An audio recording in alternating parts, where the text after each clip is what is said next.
So this is what we're going to make today. It's a hat.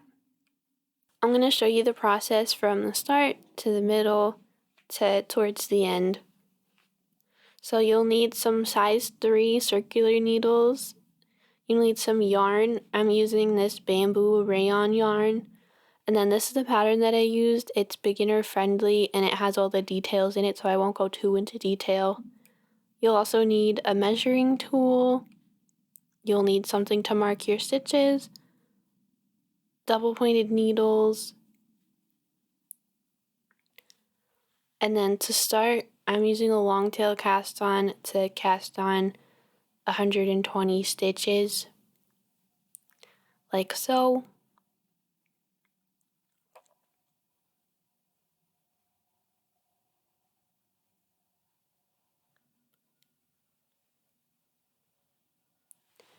And then once that first row is done, I'm doing knit 1, purl 1, all the way through the round until I have 9 inches, which is why you'll need the measuring tools. You'll just want to measure the right amount. It's different for each size, so I'm making the adult medium size. You can see it's starting to look a little hefty here, but it's still not quite there yet.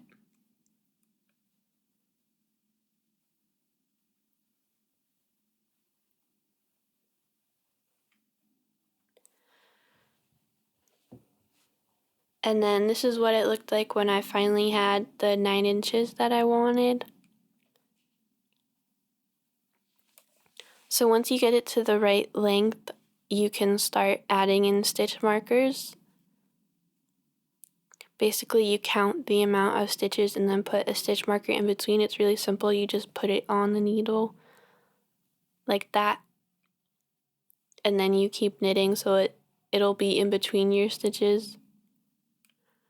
And then I needed to change one of my stitch markers to a different color so I could tell the difference between that one and the other one. So I knew that the purple one was the start.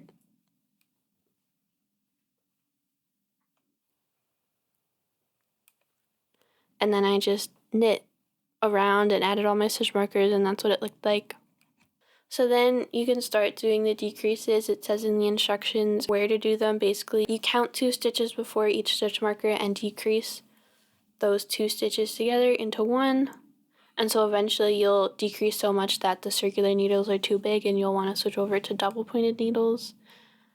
And then I found that my stitch markers were falling off the end, so I improvised and I switched over to some pins that would clip into the stitching rather than hang on the end and slide off.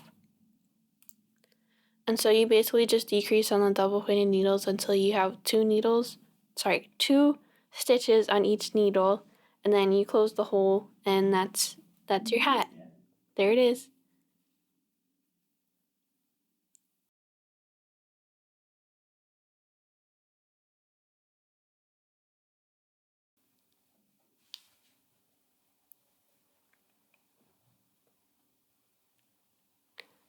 You can see this spot that doesn't look right, but I don't think it's a big deal. I just turn it to the back.